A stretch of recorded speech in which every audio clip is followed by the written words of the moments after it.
Bonjour, on va commencer notre programme de géométrie pour la notion de vecteur et on va commencer à savoir les vocabulaires qu'on a déjà étudié ça dans les cours de physique, mais on va le comprendre en plus de point de vue mathématique.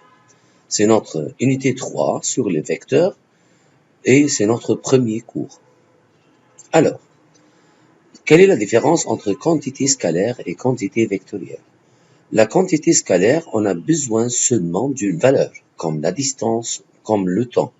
Quand on dit par exemple une distance de 30 km, on n'a pas besoin de savoir d'où vers où. Mais quand on parle d'un déplacement, on doit donner le symbole de vecteur. Et quand on va parler d'un déplacement de 30 unités dans la direction I par exemple, on a besoin de savoir le point de départ et le point d'arrivée. Et cela, on le représente par un vecteur. Un vecteur a toujours un point d'origine, comme celle-là, comme le point A, et un point de fin, comme B. Et AB, c'est la représentation du déplacement avec un symbole de vecteur. D'aller de A vers B est très différent d'aller de B vers A. A vers B et B vers A, c'est la même direction, mais c'est AB, c'est un sens positif, et alors BA, ça sera le sens négatif. C'est pour ça qu'on dit toujours qu'il y a une différence entre la direction et le sens. Qu'est-ce que ça veut dire un segment orienté? Un segment orienté, c'est un vecteur qui possède trois choses pour le définir, comme on voit dans la figure le segment AB. Le segment AB a une longueur. Mais si on parle de segment orienté AB, on parle du vecteur AB, qui a une direction, une norme et un sens. Et alors pour ça toujours, on dit qu'un vecteur est toujours défini par trois choses. La norme, c'est la longueur. La direction, c'est l'angle formé avec la direction est, qu'on le considère toujours la direction positive de l'axe des abscisses. Et le sens. Le sens, c'est soit sens positif ou soit un sens négatif. Ça veut dire aller ou retour. Comment peut-on expliquer l'égalité de deux vecteurs? Quand on va dire que le vecteur AB égale au vecteur CD, cela veut dire pour nous trois choses. Premièrement, la longueur de AB, c'est égal à la longueur du vecteur CD. Deuxièmement, l'angle formé par AB est égal à l'angle formé par CD avec la direction est. Cela veut dire pour nous, géométriquement, que AB, segment, est parallèle au vecteur CD. Et encore le sens du vecteur d'aller de A vers le B, c'est exactement le même sens d'aller de C vers le D. Et alors, quand on parle de vecteur AB égale le vecteur CD géométriquement, cela veut dire pour nous qu'on a un parallélogramme. Comment? Essayons de voir ensemble un parallélogramme. Et on va nommer le vecteur là, par exemple, AB, et celle-là le vecteur CD. On voit clairement que AB et CD ont la même longueur. AB est parallèle encore à CD. Et le sens d'aller de A vers B, si on va considérer que ce sens-là, c'est le sens positif, et alors CD encore, c'est le sens positif. J'espère maintenant que c'est clair, la différence entre la direction et le sens. AB et CD, ce sont la même direction. AB et DC, c'est la même direction. Mais AB est un sens et BA est un autre sens. CD est un sens et DC est un autre sens. Alors, le sens algébrique d'égalité de deux vecteurs, c'est les trois. Mais le sens géométrique d'égalité de deux vecteurs, que AB et CD forment un parallélogramme. Quand on parle d'égalité de deux vecteurs, on parle de deux côtés parallèles qui forment un parallélogramme. Le vecteur de position. C'est quoi un vecteur de position? Si on va placer un point dans un repère, n'importe quel point, un point A, de coordonnées par exemple 2 et 4, le vecteur de position, c'est le vecteur qui joint le point d'origine et le point A. Ce vecteur, pour aller du point d'origine et pour arriver au point A, il a fait un mouvement horizontal et un mouvement vertical. Le mouvement horizontal de 2 unités et un mouvement vertical de 4 unités. C'est pour ça qu'on peut représenter le vecteur A, qu'on peut l'écrire OA, ou tout de suite le vecteur A, en sachant que O est de coordonnées 0, 0, c'est le point d'origine, qui est égal 2 et 4. Et maintenant, le vecteur on exprime le vecteur par le mouvement horizontal et le mouvement vertical.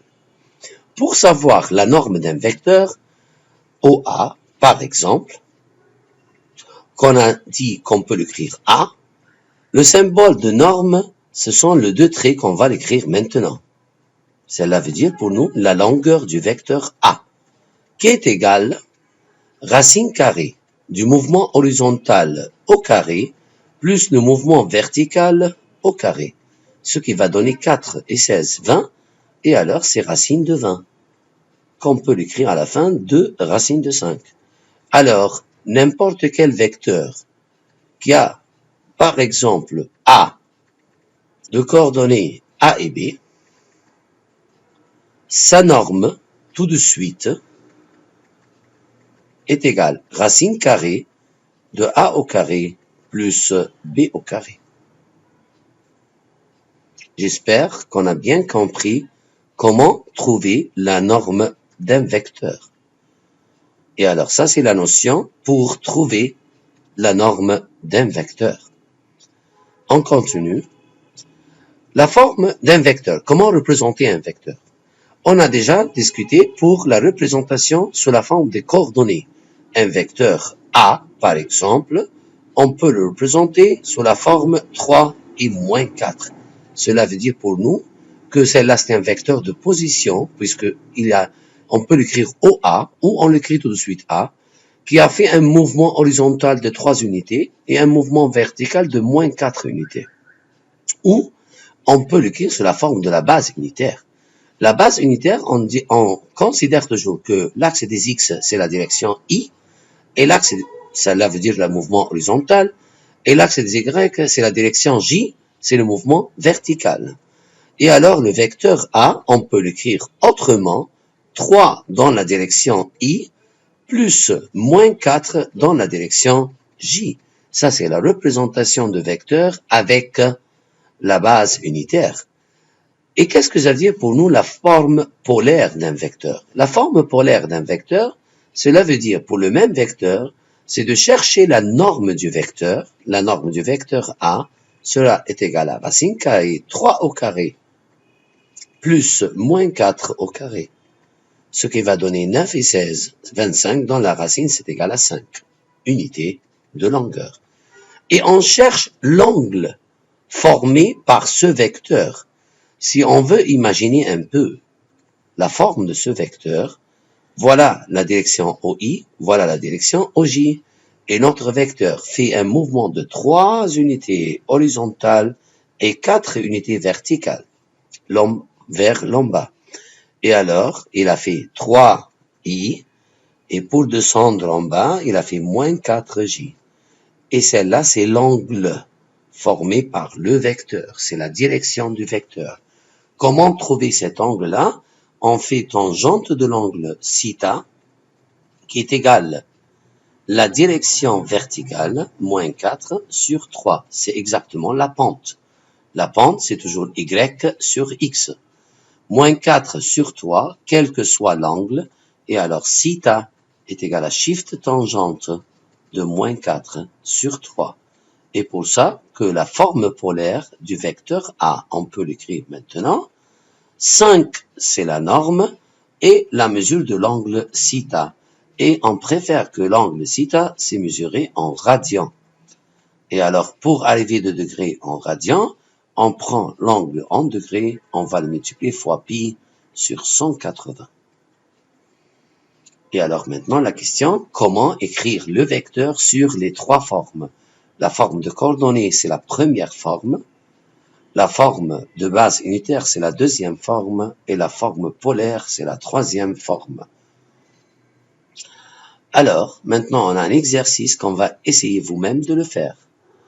Premièrement, il te dit, le vecteur A, c'est 6 et moins 2, et le vecteur B, c'est 4 et 3. Trouvez 2A moins 3B. 2A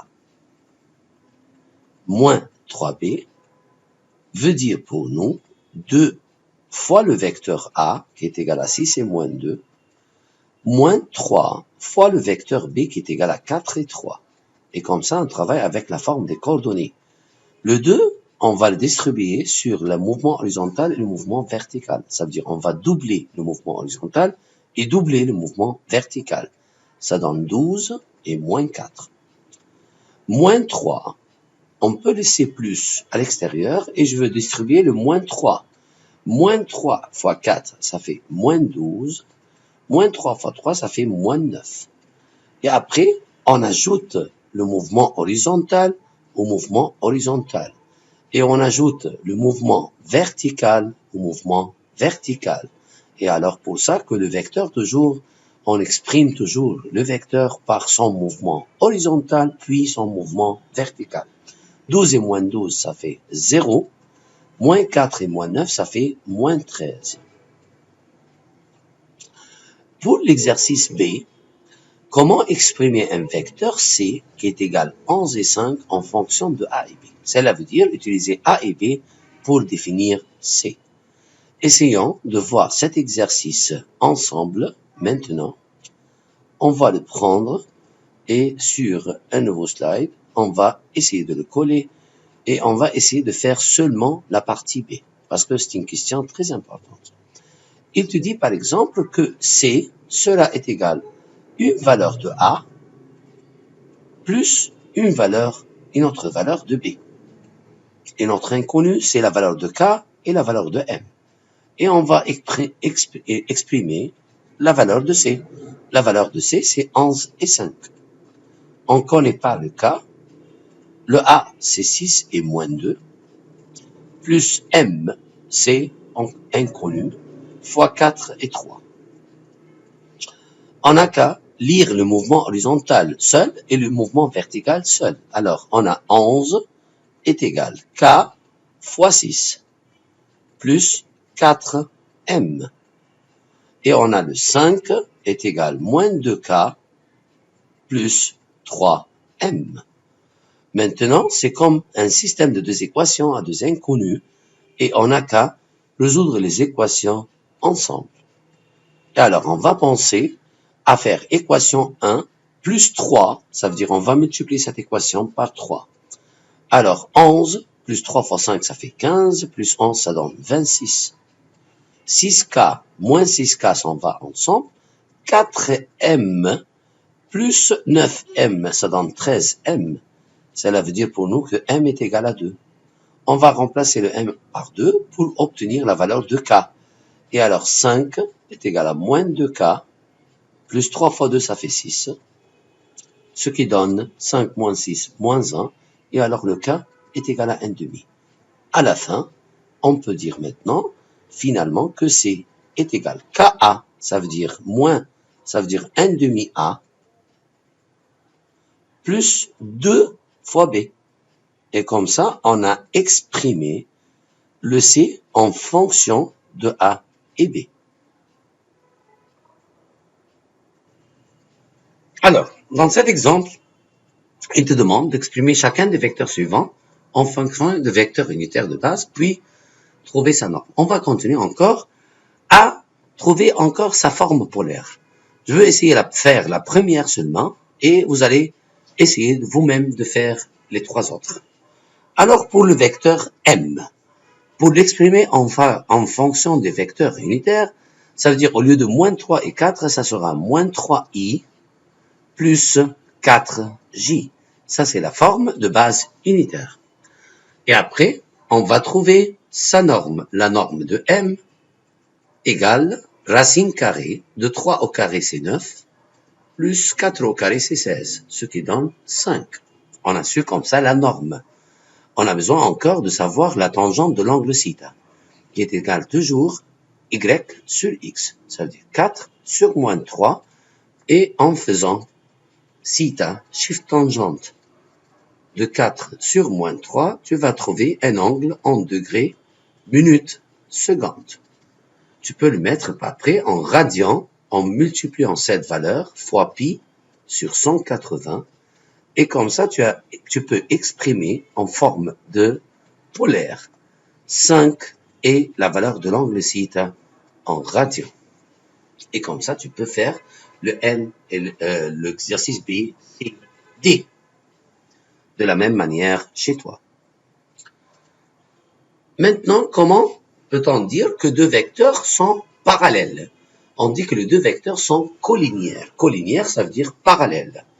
Si on a un vecteur, par exemple, A, de coordonnées 6 et 8, et un autre vecteur B, de coordonnées 3 et 4, est-ce que ces deux vecteurs-là sont collinières? Comment savoir?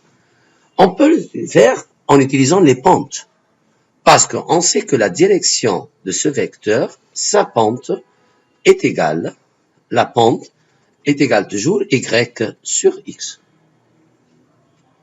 Cela veut dire, si on considère que cette valeur-là, c'est x1, et celle-là, c'est y1, cette valeur-là, c'est x2, et celle-là, y2, on a su déjà que deux droites sont collinières ou sont parallèles s'ils ont la même pente.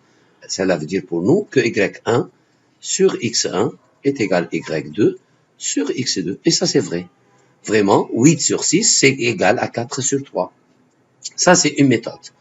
Une autre méthode, si tu peux faire le produit en croix, et alors on obtient que x1, y2 est égal à x2, y1. Et ça, c'est juste encore. Si tu vas trouver que x1, y2 égale à x2, y1, cela veut dire encore que les deux vecteurs sont collinières. Une troisième méthode, si tu trouves que x1, y2 moins x2, y1 est égal à 0, encore, cela veut dire que ces deux vecteurs-là sont collinières. Mais ça suffit pour nous maintenant de démontrer cette forme-là, que y1 sur x1 est égal à y2 sur x2. Une autre méthode qu'on peut l'utiliser par vue, si on va prendre de A deux facteurs communs, on va trouver que 2, prenant le facteur commun de 6 et 8, ça fait 3 et 4. Cela veut dire pour nous que le B, qui est égal à 3 et 4, représente la moitié du vecteur A. La moitié du vecteur A. Si on peut trouver cette relation, ça veut dire que soit B est égal à la moitié de A ou A est égal à 2B, cela veut dire pour nous que les vecteurs sont collinières. Encore. Alors, pour démontrer que deux vecteurs collinières, soit avec la pente, y1 sur x1 est égal à y2 sur x2, soit avec l'égalité vectorielle. Mais pour démontrer, pour deux vecteurs qui sont orthogonaux ou perpendiculaires, considérons les deux vecteurs x1, y1 et un autre vecteur b, x2, y2. Et alors, tu vas trouver la pente de première, c'est y1 sur x1, et la pente de la deuxième, y2 sur x2. Si tu multiplies l'un par l'autre, on obtient moins 1. Et on a déjà étudié ça en troisième préparatoire. La pente du premier vecteur fois la pente du deuxième vecteur est égale à moins 1. Cela veut dire pour nous, si on va faire le produit en croix, on va trouver que y1, y2 est égal à moins x1, x2. Et si on prend tout dans un seul terme, on va trouver la condition nécessaire pour dire que les deux vecteurs sont orthogonaux, que y1, y2 plus x1, x2 est égal à 0. Mais, à la fin, on peut dire facilement que ça suffit de démontrer cette égalité-là.